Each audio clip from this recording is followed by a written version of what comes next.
नमस्कार। यूपी मिश्रा का इनसाइड झारखंड की ओर से मैं अपने आवाज़ से ही यथावत बोल रहा हूँ पिछले 1 वर्षों से, और अभी कुछ समय और लगेंगे।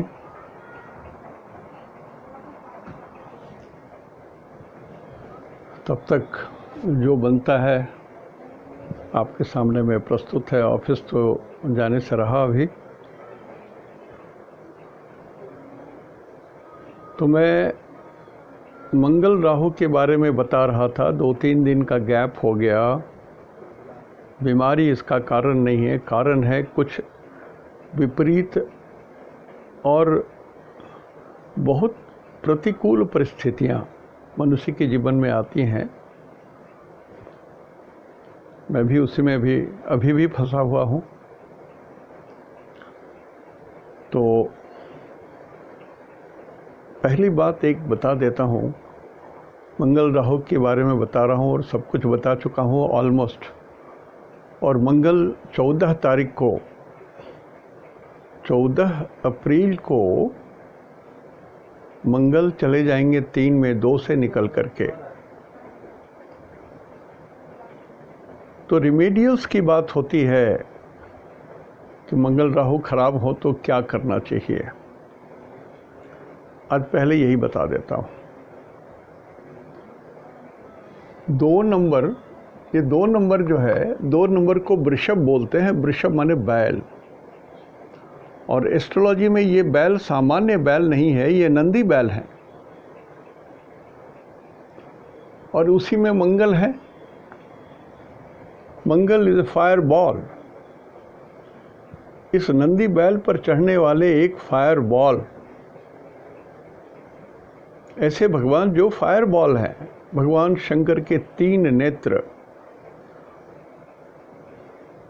तो एक तो महादेव और इनके तीसरे नेत्र भी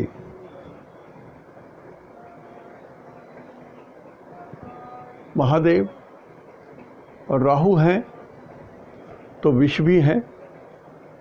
3 चीज़ यहाँ पर कंबाइन हो गया, वृषभ, महादेव और विष। तो भगवान के साथ विष गले में व्याप्त है, हलाहल विष, जो समुद्र मंथन से प्राप्त हुआ था।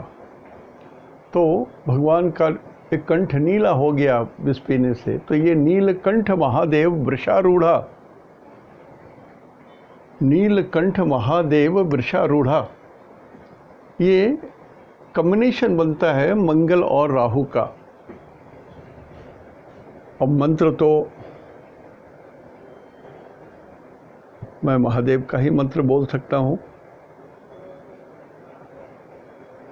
और उस वृषारूढ़ा में भगवान शिव, महादेव, माता पार्वती और भगवान गणेश। तो मंत्र तो उमा शंकर जी लिखा देंगे। मेरे यूट्यूब में बराबर बहुत सारे मंत्रों की वो भरमार कर देते हैं।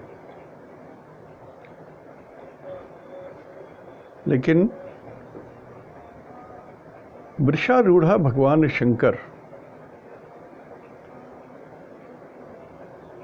की ही पूजा करनी है। जिनको जिस रूप में पूजा करनी है उस रूप में पूजा करें।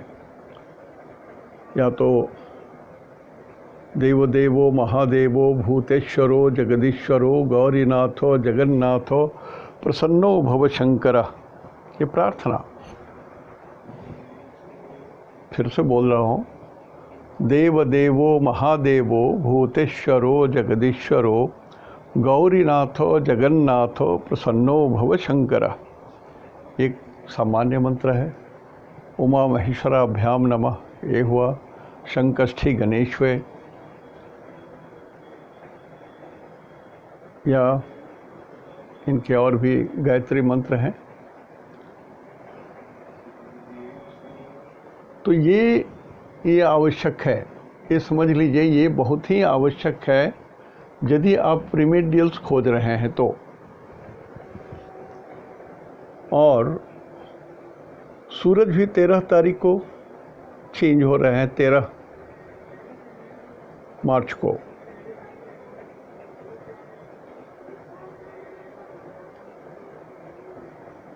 और मंगल अभी कृतिका नक्षत्र में है। मंगल अभी कृतिका नक्षत्र में है, सूरज के नक्षत्र में है, अग्नि के नक्षत्र में है, महादेव के नक्षत्र में है।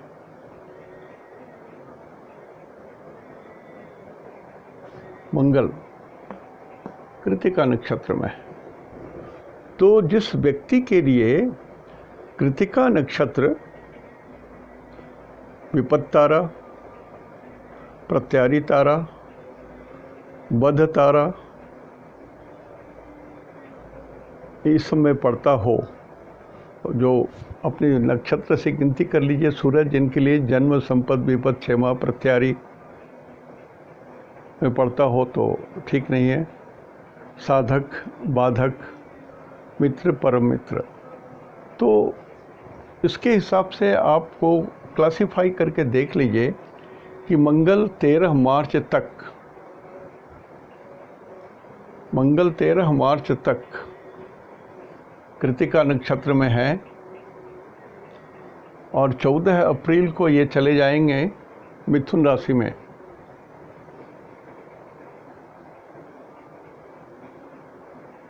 14/4 को ये चले जाएंगे 3 में मिथुन राशि में।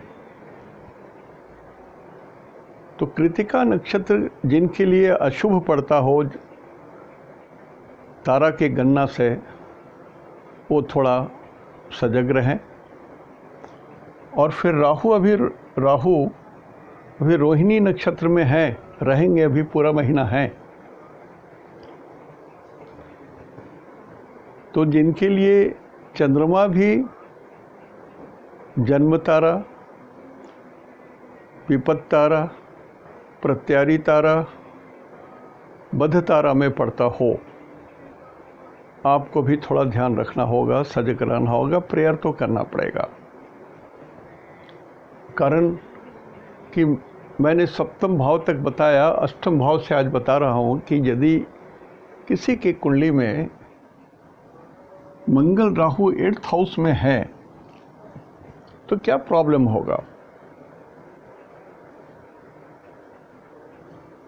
तो वृषभ जो है ये कंठ को बोलेंगे, आँख, नाक, आईब्रो से नीचे,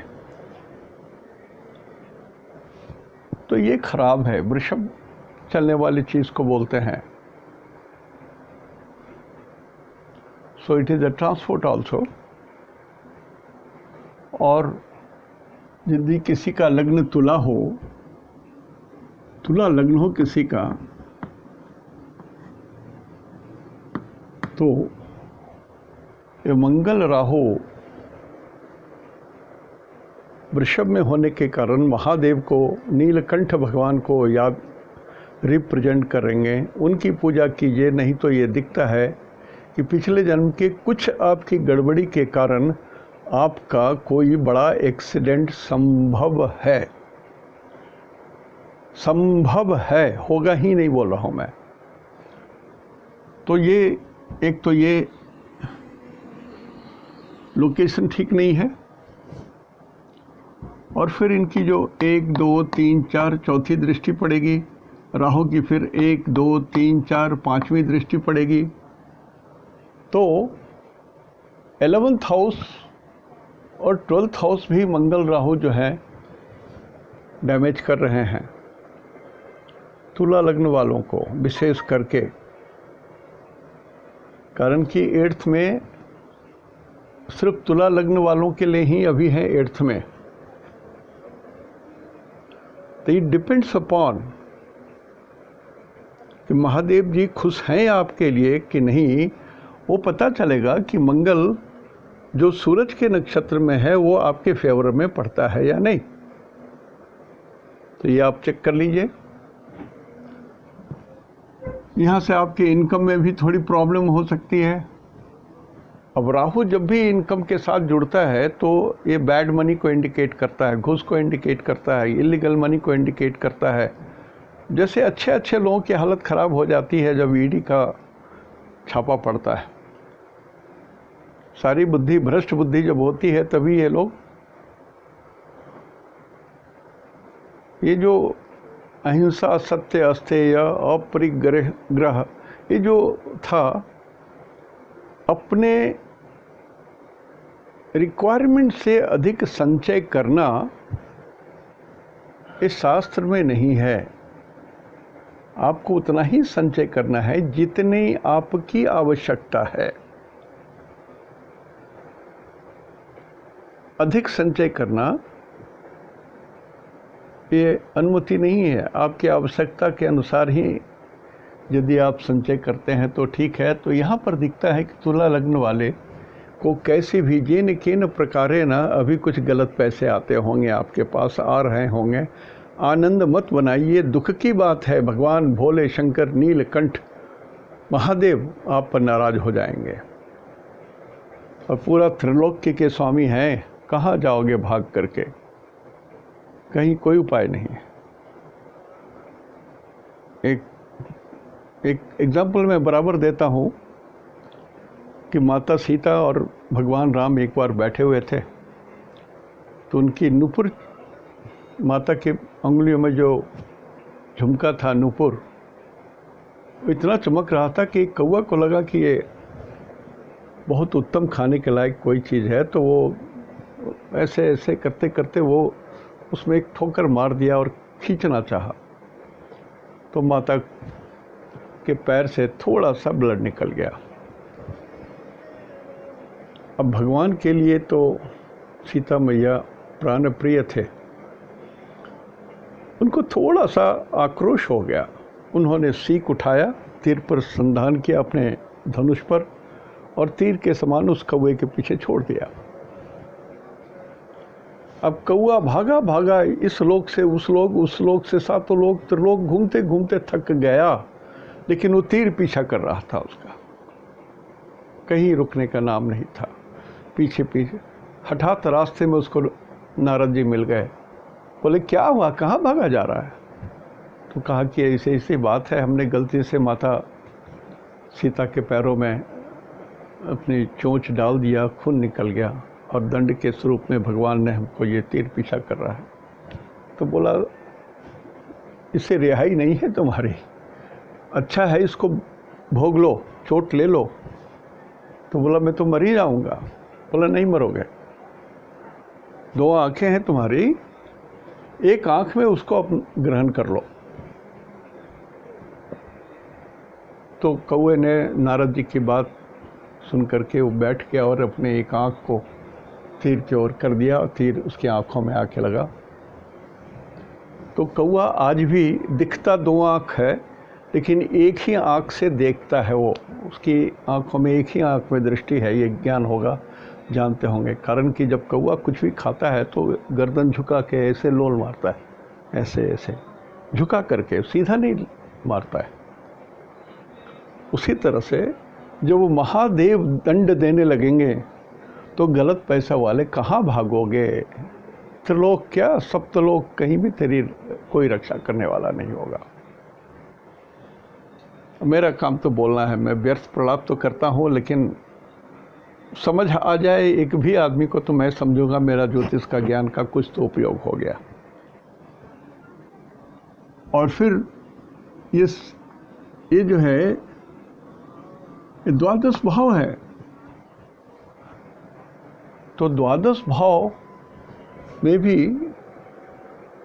ये राहु काम करेगा, मंगल नहीं काम करेगा। राहु विदेशी तत्व है, विजातीय तत्व है, और 12th हाउस भी विजातीय तत्व है। इसलिए राहु का फल वहाँ अधिक मिलेगा, मंगल का कम मिलेगा। जो तुला लग्न के जो लोग विदेश जाने की बात सोच रहे होंगे या व्यापार करने की बात सोच रहे होंगे, उनको ये लाभ कर देगा, एक कॉम्बिनेशन लाभ कर देगा। But other than real estate, real estate से अलग कोई चीज़ का व्यवसाय करते हो, तो मेडिकल इक्विपमेंट्स का कुछ करते हैं तो फर्स्ट क्लास,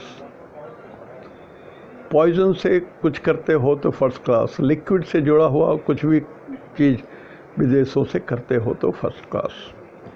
ठीक उसी तरह से इस मंगल राहु का जो सप्तम दृष्टि है वो यहाँ आएगा। तो ये कुटुंब स्थान है। आपके परिवार में विग्रह होगा, झंझट होगा, बंटवारा की नौबत आएगी, झगड़े की नौबत होगी, हर लोग एक दूसरे से कुछ छुपाना चाहेंगे, चोरी करना चाहेंगे,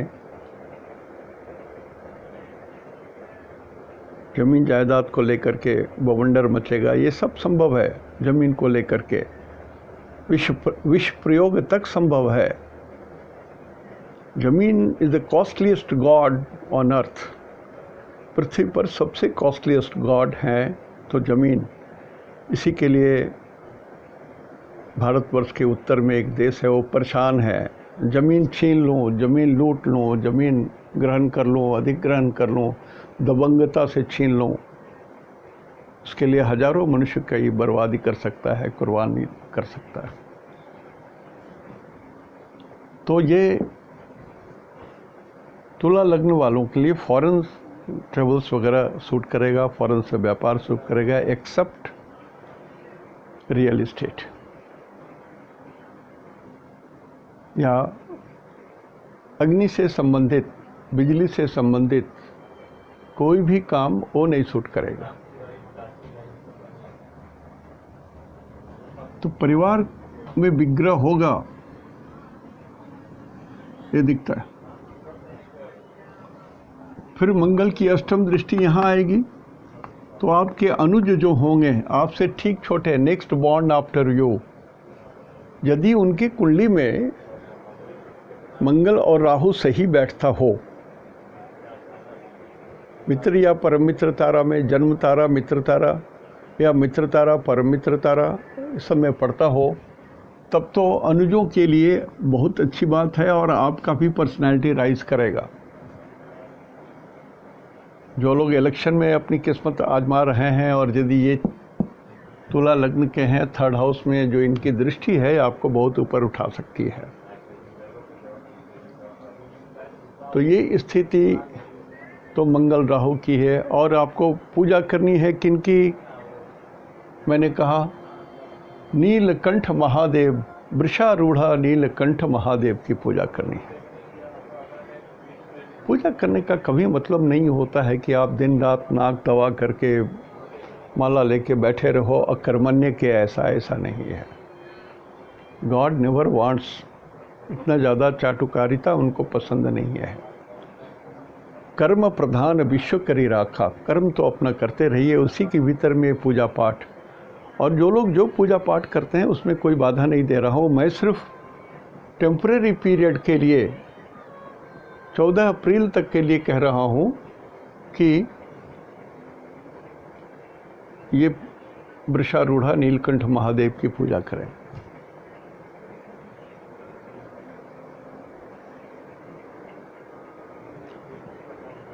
ओम तत्पुरुषाय विद्महे महादेवाय धीमहि तन्नो रुद्रः प्रचोदयात्, ये मंत्र भी हो सकता है। तो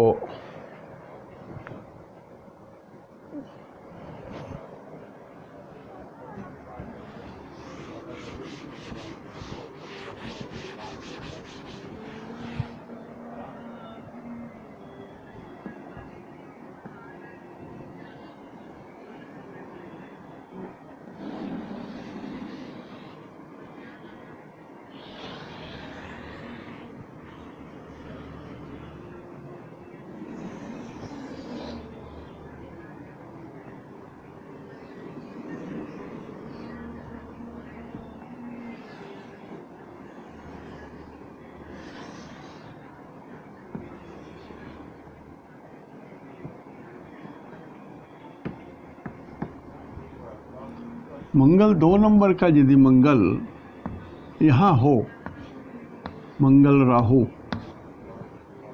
जिसके भी कुंडली में हो, सावधान हो जाइए। कारण कि बहुत चांस है कि ज़मीन के केस में लिटिगेशन के कारण कोई ऐसा बड़ा झमेला आ जाए। 2 नंबर मतलब 2, 3, 4, 5, 6 कन्या लग्न की कुंडली हो या कन्या राशि हो, कन्या राशि की कुंडली हो। देखिए लगन से 20 पैसा का अंदाज कीजिए और राशि से 80% पैसा का अंदाज कीजिए। ये बहुत बार बोल चुका हूँ, ये प्रश्न बार बार लोग पूछते हैं। तो ज़मीन के कारण लिटिगेशन होगा और उसके कारण आप जेल भी जा सकते हो। 9th हाउस में पापक ग्रह जो है ये बंधन योग तैयार कर देते हैं, कारण कि इसकी दृष्टि कहीं भी पड़े, लेकिन राहु की जो दृष्टि 9th में आती है 1 2 3 4 5 6 7 8 9, इसमें ये दृष्टि जो पड़ती है तो दोनों त्रिकोण में राहु प्लस मंगल की दृष्टि पड़ गई। और दोनों त्रिकोण में जब पापक ग्रह जुड़ जाते हैं तो ये प्योर बंधन योग बन जाता है, अरेस्ट। तो करने वाला राहु, कारण मंगल, वृषभ is a person, short height का गुस्सा वाला क्षत्रिय व्यक्ति हो लेकिन भ्रष्ट आदमी हो, ये तंग करेगा कन्या लग्न वालों को। कुछ भी हो सकता है आपके साथ। तो कन्या लग्न वालों के लिए बहुत बैड सिचुएशन है। यहाँ से देखेंगे 1 2 3 4, यहाँ भी मंगल राहु, यहाँ भी मंगल राहु, राहु के कारण पंचम दृष्टि होगा मंगल राहु, यहाँ से 7वां में मंगल राहु, 8वें में मंगल राहु। अब देखिए, मैं मंगल राहु का 75% वाली दृष्टि नहीं अभी काउंट कर रहा हूँ, 50% वाली दृष्टि भी नहीं काउंट कर रहा हूँ, 3-10 वाली दृष्टि नहीं काउंट। यदि मैं इन तीनों को मिला दूँ तो एक भी घर खाली नहीं बचेगा मंगल और राहु के प्रभाव से। तो प्लीज़ इसको विपत्ति काल मानिए। मंगल और राहु का कॉम्बिनेशन वृषभ राशि का, हर कोई इसको विपत्ति काल ही समझे, कारण कि विश्व में देख रहे हैं उथल पुथल कितना भयंकर चल रहा है। एक महिला जो 20 साल से जेल में थी, वो मुख्यमंत्री बनी, प्रधानमंत्री बनी, जो भी बनी, उनको फिर से उनका तख्ता पलट करके उनको जेल में डाल दिया गया। अमेरिका में क्या हुआ आप अंदाज ही है, ईरान में क्या हुआ देख ही रहे हैं आप, पाकिस्तान की स्थिति देख ही रहे हैं, चीन की स्थिति देख ही रहे हैं। सब व्यग्र हैं कि कब मरें। लोग युद्ध नहीं करना चाहते हैं, ये मरने मारने को चाह रहे हैं। इनको लगता है कि ये अजय हैं, ये नहीं मरेंगे कभी। किसी ने आपको अपने को आजीवन चेयरमैन बना दिया, किसी ने अपने को आजीवन अध्यक्ष बना लिया, कुछ कर लिया, ठीक है, हो सकते हो, लेकिन मृत्यु तो ना टलेगी, मरोगे, ये तो सत्य है। तो ये सभी लोग मरने को आतुर हैं, मारने को आतुर हैं, ये स्थिति है जो मैं बोलता हूँ। अब ये जो कॉम्बिनेशन मंगल राहु का है, ये सिर्फ उन्हीं लोगों को सूट करेगा जिनकी कुंडली में जन्म, संपद, विपद, क्षेमा, प्रत्यारी, साधक, बाधक, मित्र, परम मित्र के हिसाब से शुभ हो रहा है, अथवा जिसके कुंडली में अष्टक वर्ग में मंगल में बहुत बल है। राहु का भी अष्टक वर्ग होता है, राहु का भी अष्टक वर्ग में बल हो, उन्हीं को ही अपवाद में जाएगा।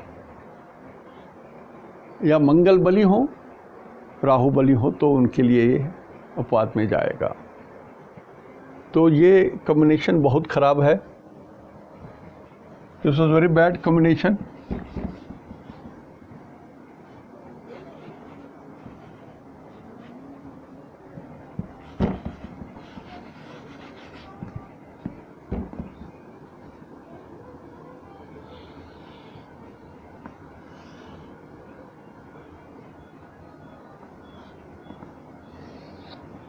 अब ये मंगल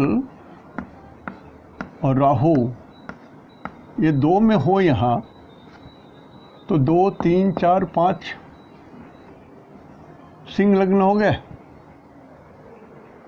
सिंह लग्न स्थिर लग्न है और 2 नंबर भी स्थिर लग्न है। I am sure you know it. 2 number 5 number 11 number स्थिर लग्न है, 8 नंबर स्थिर लग्न है। तो स्थिर लग्न में मंगल राहु और इनका लग्न भी स्थिर, सो जो होना है सो होगा ही, होकर रहेगा सिंह राशि वालों को। मैं भी सिंह राशि का हूँ, सॉरी सिंह लग्न का हूँ।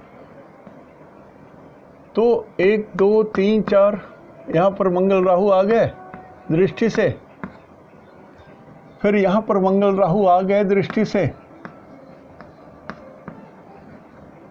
यहाँ पर मंगल राहु आ गए दृष्टि से, यहाँ भी मंगल राहु आ गए मंगल के दृष्टि से, और 7 8 9 मंगल राहु आ गए राहु के नवम दृष्टि से। तो सिंह राशि वाले या सिंह लगन वाले, मैं आपको थोड़ा रिक्वेस्ट कर रहा हूँ, यदि आपको थोड़ा भी लगता है कि कार्डियक प्रॉब्लम थोड़ा भी है आपको, तो छुपाइए मत, चेक करवा लीजिए, ज़रूर चेक करवा लीजिए। भगवान करे कुछ ना निकले, लेकिन थोड़ी सी भी यदि उसमें इनपुट हो गया है किसी तरह से, तो झंझट में आ जाएगा। कारण कि आपका हार्ट जो है माल फंक्शनिंग कर रहा है, ढंग से फंक्शन नहीं कर रहा है। उसके जो ग्राफ जो बन रहे हैं ऐसे ऐसे, ये थोड़े से डिस्टेंस देके बन रहे हैं, एक गैप हो जा रहा है इसमें ज़्यादा। हार्ट की जो स्थिति है वो ठीक नहीं है। अल्ट्रासोनिक पल्सेस जो हैं, अल्ट्रासोनिक पल्सेस रेगुलर नहीं है। आप चेक करा के देख लो, तो आपको ध्यान देना होगा। धन की हानि भी होगी, सुख की भी हानि होगी, संतान के लिए भी झंझट है। हाँ, ये यहाँ पर थोड़ा आनंद है कि कुछ शत्रु आपके घट जाएंगे, आपके बाधाएं घट जाएंगी। आप कुछ फंक्शन जो कुछ करना चाहते हो उसमें भगवान ने 25% की छूट दी है कि आपकी कुछ इच्छा पूरी हो जाएगी। और ये इच्छा पूरी होगी, ये 2 3 4 5 6 7 8 9 10, ये 10 नंबर है, मंगल उच्च के रहेंगे इसमें। तो दक्षिण दिशा से कुछ लाभ होगा। मेडिकल में जो लोग डॉक्टर्स हैं या जो मेडिकल स्टाफ है उनके लिए भी उत्तम समय होगा। जो लोग विष का काम करते हैं, केमिकल का काम करते हैं, लिक्विड का काम करते हैं, गर्म पानी का काम करते हैं, पेट्रोल का काम करते हैं, केरोसिन तेल का काम करते हैं, डीजल का काम करते हैं, चूने का काम करते हैं, सबके लिए बहुत बढ़िया समय। सिर्फ उतना ही दूर, बाकी सब तो खराब है, सो ध्यान रखना है।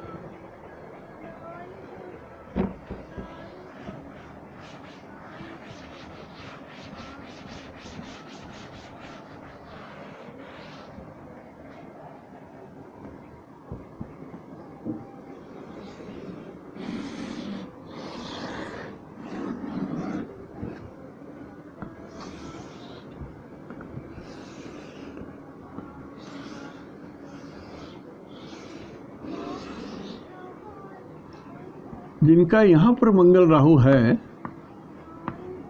और ये 2 नंबर है यहाँ, तो ये 3 4 हुआ कर्क राशि, और यहाँ से 7 8 9 मंगल यहाँ भी राहु के कारण यहाँ भी आ गए। 1 2 3 4 यहाँ भी मंगल राहु आ गए, मंगल राहु यहाँ भी आ गए। राहु की पंचम दृष्टि, राहु की सप्तम दृष्टि, और मंगल के द्वारा अष्टम दृष्टि से मंगल राहु। होता क्या है, जब 2 ग्रह एक साथ रहते हैं तो एक ग्रह की जहाँ दृष्टि जाती है, एक ग्रह भी उसके साथ कंधे पर चढ़ के जाता है। The other planets aspect also, जैसे गर्दन में एक बंदर को आप डाल लीजिए, तो आप जहाँ जहाँ जाएंगे वो बंदर भी आपके साथ चल रहा है, बैठा हुआ है, लेकिन वो तो आपके साथ चल रहा है। उसी तरह से 2 ग्रह कहीं भी युति करते हो या 3 ग्रह कहीं भी युति करते हैं, तो एक ग्रह की जहाँ दृष्टि जाती है, बाकी 2 ग्रहों की दृष्टि वहाँ पहुँचेगी। ये सब स्टैंडर्ड रूल है एस्ट्रोलॉजी का। तो इसमें देखिए कर्क लग्न में सबसे, और सिंह लग्न में सबसे खराब स्थिति बनती है 7th हाउस की। दाम्पत्य सुख नहीं मिलता है, इस धरती पर तो किसी को नहीं मिल सकता है। यदि कोई कहता है तो शायद उसके ऊपर ईश्वर की अति अति अति विशेष कृपा होगी, तभी संभव है। नहीं तो ये दाम्पत्य का घर तो बिल्कुल जला रहता है 4th हाउस वाले कर्क राशि और सिंह राशि वालों को।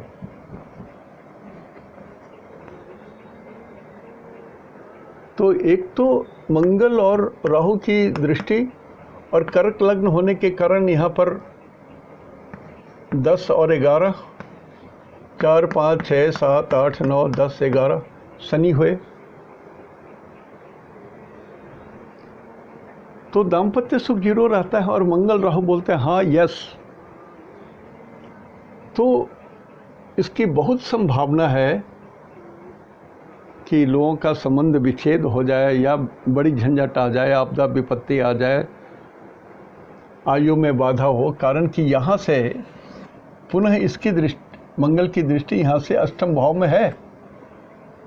तो एक ग्रह जब किसी 2 राशि को एक साथ वेध करता है तो उसका रिजल्ट जरूर मिलता है। जैसे एक एग्जाम्पल से समझा रहा हूँ, समझिए इस बात को।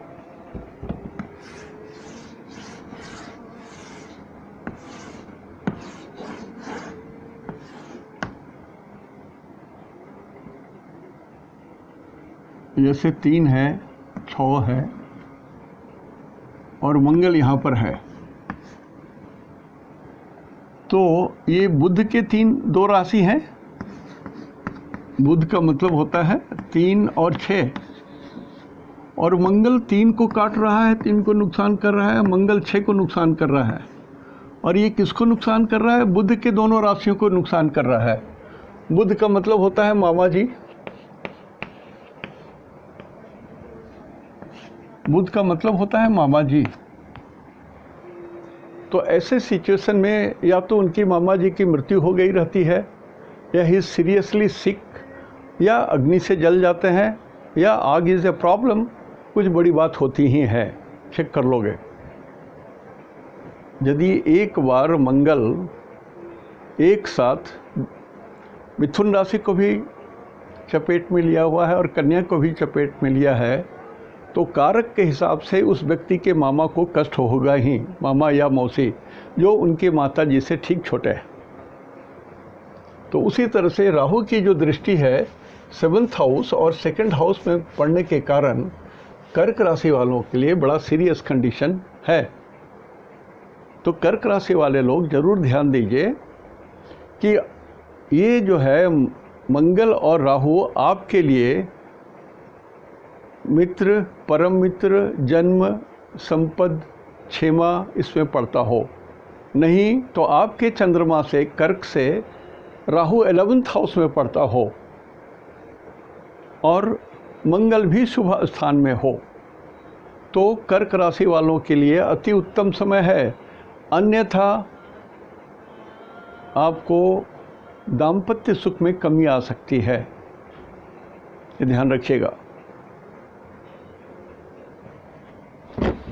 विशेषकर हमने देखा है मामा जी को कष्ट होता है, व्यक्ति विशेष को कष्ट नहीं होता है, लेकिन मामा जी को जरूर कष्ट होता है।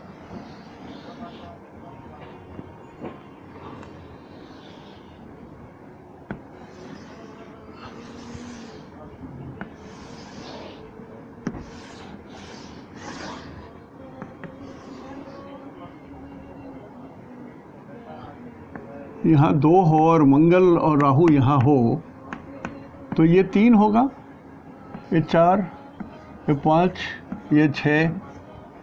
अब मिथुन राशि वालों के लिए भी यहाँ पर चंद्रमा है, तो आपका मिथुन राशि है, तो मंगल राहु को देखिए 1, 2, 3,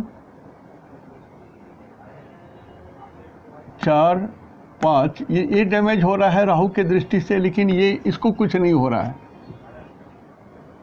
मिथुन राशि को कोई तकलीफ नहीं हो रही है, इसलिए कि मंगल की दृष्टि यहाँ पड़ेगी ही नहीं। तो मिथुन राशि वालों के लिए या मिथुन लग्न वालों के लिए ये मंगल राहु यदि थोड़ा भी आपको सुख दे रहा है, सुविधा दे रहा है, तो ये आपके लिए सुखद रहेगा। आपको सिर्फ इतना ही देखना है कि अभी मंगल सूरज के नक्षत्र में है, तो सूरज का नक्षत्र आपके लिए संपत्ति तारा, क्षमा तारा, साधक तारा, मित्र तारा, परम मित्र तारा में पड़ता है कि नहीं, ये देख लीजिए। तो मिथुन राशि वालों के लिए ठीक है। और यहाँ पर मंगल और राहु होने के कारण आपके शत्रुओं पर भी विजय है, सक्सेस भी है आपका। इनकी दृष्टि यहाँ पर आएगी, मंगल और राहु की दृष्टि पड़ेगी इनकी, तो थोड़ा नोक झोंक दाम्पत्य सुख में रहेगा, इसकी संभावना है। लेकिन फिर भी ये सही जाएगा। आपको देखना है, यदि आपको थोड़ा भी अंदाज लगता है कि हाँ कुछ तो गड़बड़ है, तो देवाधिदेव महादेव नीलकंठ भगवान के शरण में चले जाइए, सारा शांत हो जाएगा।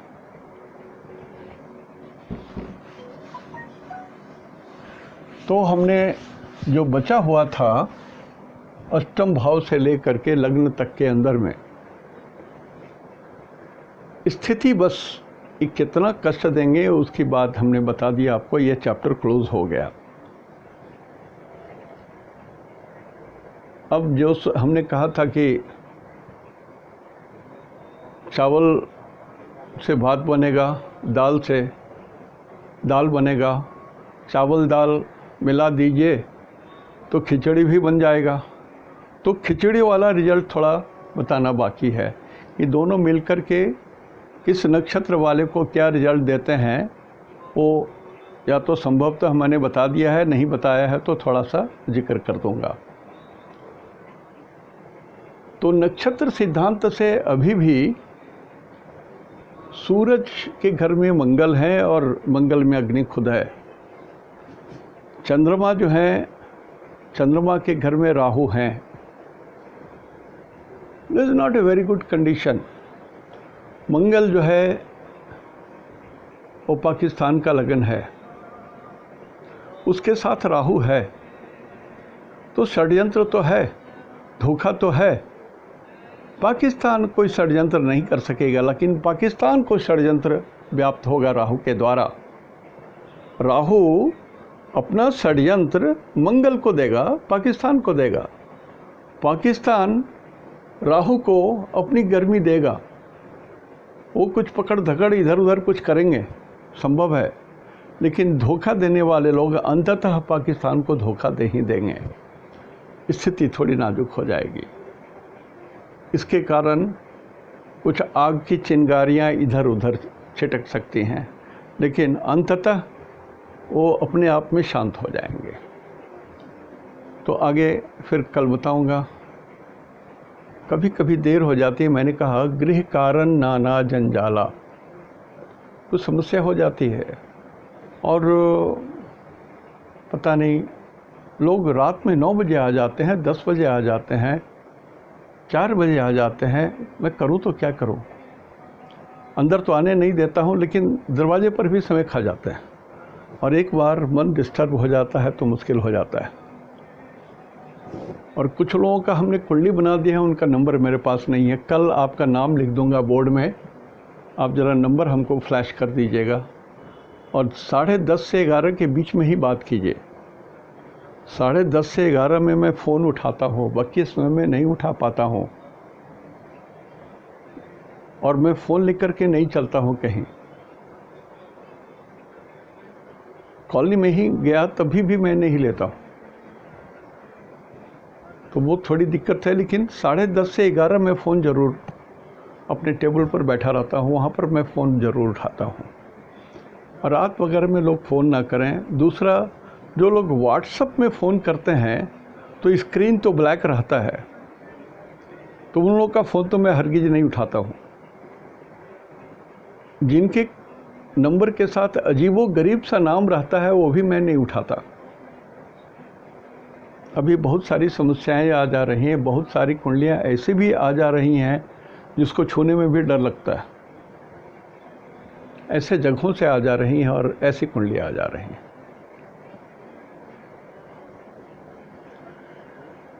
तो जो लोग हमसे बातचीत करते हैं या कुछ करते हैं तो कृपया आप अपना नंबर सबसे पहले बातचीत करने के पहले अपना नंबर ही लिखा दीजिए, हमको नंबर और नाम लिखा दीजिए प्लीज़। मैं यदि ना पूछूं तब भी आप लिखा दें, कारण कि आपसे फिर रिटर्न बात करूं कैसे, वो साधन हमारे साथ ख़त्म हो गया रहता है। और अभी ऑनलाइन ही जो मैं कर रहा हूं वही कर्म करूंगा। लोग पूछते हैं नंबर दीजिए, नंबर मैं क्या दूं? मैं अपनी स्थिति मेरी ऐसी है कि मैं अभी भी ओवरवर्कड हूं। मेरा नंबर 9431301981 ये है।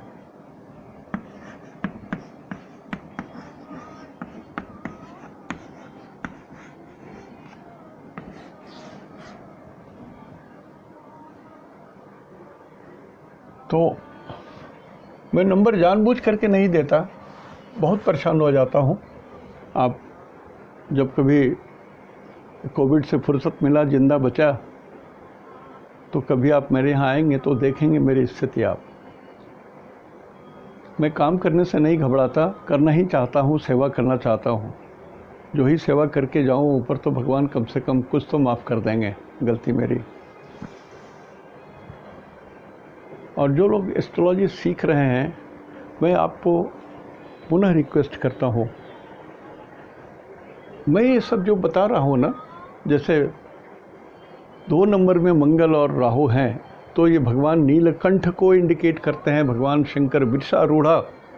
अब ये आपको कहीं किताब में नहीं मिलेगा। मैंने एक्सप्लेन कर दिया इसका रीज़न क्यों ये हुए। I've given a reason and a valid reason and a solid reason। ये नहीं कि मैं कह दूँ कि बस आपके आराध्य ये हैं, आप इनकी पूजा करनी चाहिए, वैसे पूजा करनी चाहिए, इतना 50,000 दीजिए, मैं वहाँ जा कर के ये पूजा कर दूँगा आपके लिए। ये सब की ज़रूरत नहीं होती है, आपको खुद समझ लेना है। और यदि अभी किसी की कुंडली में यदि बच्चे जन्म ले रहे हैं अभी, और उनके 8th हाउस में मंगल राहु आ जा रहे हैं, तुला राशि के हैं, या सुख के घर में तो उसके हिसाब से कुछ कष्ट ज़्यादा होगा बच्चे को।